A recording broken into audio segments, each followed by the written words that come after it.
warahmatullahi wabarakatuh. Halo adik-adikku, berjumpa kembali dengan Ibu pastinya di mata pelajaran ekonomi.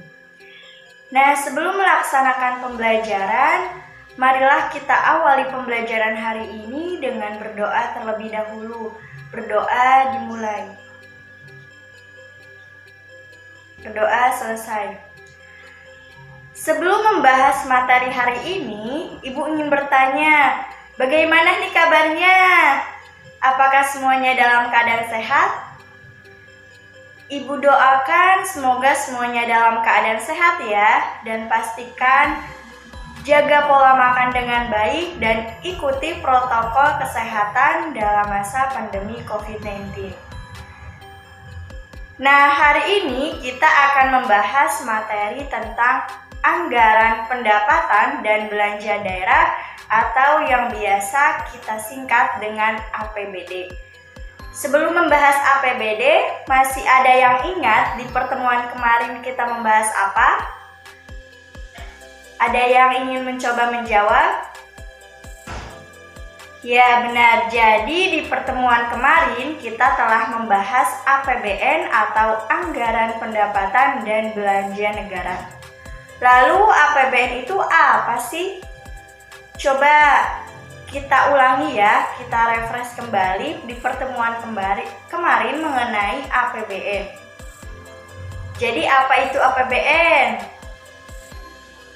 Ya, jadi APBN itu merupakan suatu daftar yang memuat rincian pendapatan dan pengeluaran negara dalam kurun waktu tertentu. Biasanya itu adalah 1 tahun. Nah, berhubung sudah mengingatnya, jadi kita langsung saja ya ke pembahasan hari ini, yaitu tentang APBD. Dari pembahasan hari ini, Ibu akan menjelaskan beberapa poin. Yang pertama itu ada pengertian, fungsi, dan tujuan APBD. Lalu yang kedua itu ada sumber-sumber penerimaan daerah dan jenis belanja daerah. Dan yang ketiga itu adalah mekanisme penyusunan APBD dan pengaruhnya terhadap perekonomian. Adapun tujuan pembelajaran hari ini diharapkan peserta didik itu dapat memahami tentang pengertian, fungsi, dan tujuan APBD. Lalu yang kedua itu memahami mengenai sumber-sumber penerimaan daerah dan jenis-jenis belanja daerah. Dan yang ketiga itu adalah memahami mengenai mekanisme penyusunan APBD dan pengaruhnya terhadap perekonomian. Nah, jadi untuk mengefektifkan waktu, langsung saja ke pembahasan pertama, yaitu pengertian APBD. Nah, mendengar kata APBD, ada yang tahu tidak apa itu APBD? Ya, coba ada yang ingin mencoba menjawab. Nah, jadi APBD ini merupakan wujud pengelolaan daerah yang ditetapkan setiap tahun. Pada intinya, APBD ini adalah suatu daftar yang memuat mengenai pendapatan dan pengeluaran daerah dalam 1 tahun. Nah, yang kedua itu adalah fungsi APBD. Fungsi APBD ini ada 6 ya. Yang pertama itu ada fungsi otorisasi, yang kedua itu ada fungsi perencanaan, yang ketiga itu ada fungsi pengawasan, yang keempatnya itu ada fungsi alokasi, yang kelima itu ada fungsi distribusi, dan yang terakhir itu ada fungsi stabilisasi. Nah, untuk fungsi otorisasi ini merupakan fungsi di mana anggaran daerah itu menjadi dasar dalam melaksanakan pendapatan dan belanja pada tahun yang bersangkutan. Lalu yang kedua itu ada fungsi perencanaan. Untuk fungsi perencanaan ini merupakan fungsi di mana anggaran daerah itu dijadikan pedoman bagi manajemen dalam merencanakan kegiatan-kegiatan yang akan dilaksanakan pada tahun yang bersangkutan. Lalu yang ketiga itu ada fungsi pengawasan. Untuk fungsi pengawasan ini masih berkaitan ya dengan fungsi-fungsi sebelumnya, di mana fungsi pengawasan ini memiliki arti bahwa anggaran daerah itu dijadikan pedoman dalam menilai apakah kegiatan-kegiatan yang telah dilaksanakan itu sudah sesuai dengan ketepatan ataupun syarat-syarat yang sudah ditentukan atau belum. Lalu yang keempat itu ada fungsi alokasi. Nah, fungsi alokasi ini merupakan fungsi di mana anggaran daerah itu harus diarahkan untuk mengurangi pemborosan sumber daya alam, mengurangi pengangguran, serta meningkatkan efisiensi dan efektivitas. Lalu untuk fungsi yang kelima itu ada fungsi distribusi, di mana fungsi distribusi ini memiliki arti bahwa anggaran daerah itu harus memperhatikan keadilan dan ketentraman yang ada. Dan untuk fungsi yang terakhir itu ada fungsi stabilisasi. Nah, untuk fungsi stabilisasi ini merupakan fungsi di mana anggaran daerah itu harus bisa menstabilkan keadaan perekonomian di daerah tersebut. Jadi ketika ada masalah perekonomian, maka dengan adanya APBD ini, masalah-masalah yang ada di daerah tersebut itu dapat diatasi dan dicarikan solusi dalam menyelesaikan permasalahan tersebut. Selanjutnya itu adalah mengenai tujuan APBD. Nah, ada yang tahu tidak tujuan APBD itu untuk apa saja? Ya, untuk tujuan APBD ini ada 3 ya. Yang pertama itu adalah sebagai pedoman mengenai pendapatan dan belanja daerah dalam melaksanakan kegiatan-kegiatan pada tahun yang bersangkutan. Jadi dengan adanya APBD ini, daerah itu dapat mengetahui mengenai pendapatan dan belanja daerah dalam melaksanakan kegiatan-kegiatan yang akan dilaksanakan di daerah tersebut. Lalu yang kedua itu tujuannya adalah sebagai gambaran mengenai sumber-sumber penerimaan dan belanja daerah pada tahun yang bersangkutan. Nah, jadi dengan adanya APBD ini, pemerintah daerah itu mengetahui dari mana sih penerimaan itu didapatkan, sumber-sumber penerimaannya itu terdiri dari apa saja dan dari mana saja, dan juga untuk apa saja belanja daerah itu dikeluarkan, ataupun dana yang dikeluarkan pemerintah daerah itu dibelikan untuk apa saja. Dan untuk tujuan yang ketiga itu adalah dengan adanya APBD ini, pemborosan dan penyelewengan anggaran itu dapat dihindari. Nah, karena dengan adanya APBD ini sendiri, kita mengetahui apa saja sih yang harus dilakukan, lalu apa saja yang harus dihindari agar anggaran daerah itu tetap stabil dan tidak mengalami penurunan ataupun kemerosotan. Nah, mungkin itu mengenai pengertian, fungsi, dan tujuan APBD. Sebelum melanjutkan ke pembahasan berikutnya, mungkin ada yang ingin ditanyakan terlebih dahulu. Jika ada yang belum paham, bisa ditanyakan ya. Nah, berhubung tidak ada yang ingin ditanyakan, jadi kita langsung saja ke pembahasan selanjutnya. Untuk selanjutnya itu adalah mengenai sumber-sumber penerimaan daerah. Nah, untuk sumber-sumber penerimaan daerah ini ada 2 ya. Yang pertama itu ada pendapatan daerah dan yang kedua itu ada pembiayaan. Nah, untuk pendapatan daerah ini bisa berasal dari pendapatan asli daerah yang terdiri dari pajak daerah. Contohnya itu adalah pajak restoran, ada pajak hotel, ada pajak reklame, dan pajak-pajak lainnya seperti pajak kendaraan bermotor dan yang lainnya. Lalu yang kedua itu bersumber dari retribusi daerah. Nah, untuk retribusi daerah ini bisa berasal dari retribusi pelayanan kesehatan, ada juga retribusi pelayanan kebersihan, ada retribusi pelayanan pasar, dan yang lainnya. Lalu yang ketiga itu bersumber dari hasil pengelolaan kekayaan daerah yang telah dipisahkan, dan yang keempat itu berasal dari lain-lain PAD yang sah. Contohnya itu adalah seperti jasa giro, lalu ada komisi, ada juga potongan dari penjualan ataupun pengadaan barang dan jasa di daerah tersebut. Lalu untuk penerimaan daerah yang kedua itu berasal dari dana perimbangan.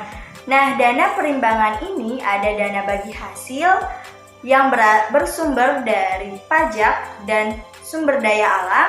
Lalu yang kedua itu ada dana alokasi umum, merupakan dana yang dialokasikan untuk mendanai kegiatan-kegiatan secara umum. Dan yang ketiga itu ada dana alokasi khusus, di mana dana alokasi khusus ini merupakan dana yang dialokasikan untuk mendanai kegiatan-kegiatan secara khusus.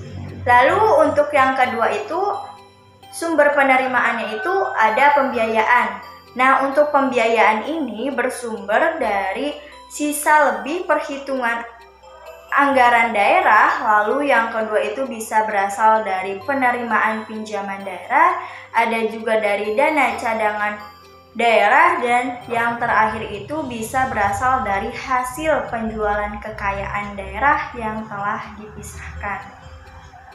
Nah, itu untuk sumber-sumber penerimaan daerah ya. Adapun untuk jenis-jenis belanja daerah itu dibedakan menjadi 4. Yang pertama itu ada belanja daerah menurut urusan pemerintahan. Lalu yang kedua itu ada belanja daerah menurut fungsi. Yang ketiga itu ada belanja daerah menurut organisasi dan program atau kegiatan. Dan yang terakhir itu ada belanja daerah menurut kelompok belanja. Untuk urusan pemerintahan, belanja daerah itu dijabarkan dalam bentuk program ataupun kegiatan yang diklasifikasikan menurut urusan wajib dan urusan pilihan. Lalu yang kedua itu ada jenis belanja daerah menurut fungsi. Nah, untuk belanja daerah menurut fungsi ini bertujuan untuk keselarasan dan juga keterpaduan pengelolaan keuangan negara, antara lain ada pelayanan umum, ada juga ketertiban dan ketentraman, ada ekonomi dan lingkungan hidup. Lalu yang ketiga itu ada jenis belanja daerah menurut organisasi dan program. Adapun klasifikasi belanja daerah menurut organisasi ini harus disesuaikan dengan susunan organisasi dalam pemerintahan daerah tersebut. Sedangkan untuk klasifikasi belanja daerah menurut program atau kegiatan itu harus sesuai dengan urusan pemerintahan yang mencakup kewenangan daerah tersebut. Dan untuk jenis yang terakhir itu adalah jenis belanja daerah menurut kelompok belanja. Nah, menurut kelompok belanja ini terbagi menjadi 2 ya. Yang pertama itu adalah kelompok tidak langsung dan yang kedua itu adalah kelompok langsung. Nah, untuk kelompok belanja tidak langsung ini merupakan anggaran yang dikeluarkan tidak terikat secara langsung dalam pelaksanaan program ataupun kegiatan seperti belanja pegawai, bunga, hibah, bantuan sosial, dan yang lainnya. Dan untuk yang kedua itu adalah kelompok belanja langsung yang secara langsung anggarannya itu akan dilakukan ataupun dikeluarkan dalam melaksanakan kegiatan ataupun program-program yang ada. Untuk pembahasan selanjutnya itu adalah mengenai mekanisme penyusunan APBD. Nah, untuk cara penyusunan APBD ini ada beberapa langkah ya adik-adik. Yang pertama itu adalah pemerintah daerah itu menyusun RAPBD berdasarkan usulan dari setiap perangkat daerah dalam bentuk RASK ataupun Rencana Anggaran Satuan Kerja. Lalu yang kedua itu pemerintah mengajukan RAPBD itu ke DPRD untuk dibahas. Yang ketiga itu langkahnya DPRD itu membahas RAPBD tersebut dengan tim apakah RAPBD-nya itu akan diterima atau akan ditolak. Dan untuk yang keempat, langkah selanjutnya, jika RAPBD itu diterima, maka akan disahkan menjadi APBD dan akan dilaksanakan.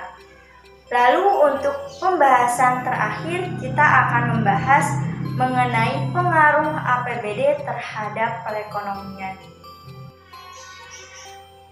Untuk pengaruh APBD terhadap perekonomian ini ada beberapa pengaruh. Yang pertama itu, APBD dapat dijadikan pedoman dalam melaksanakan pembangunan ekonomi daerah.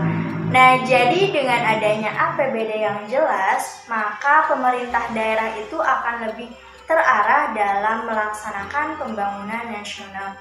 Lalu yang kedua, pengaruhnya APBD ini dapat dijadikan alat dalam perbaikan perekonomian.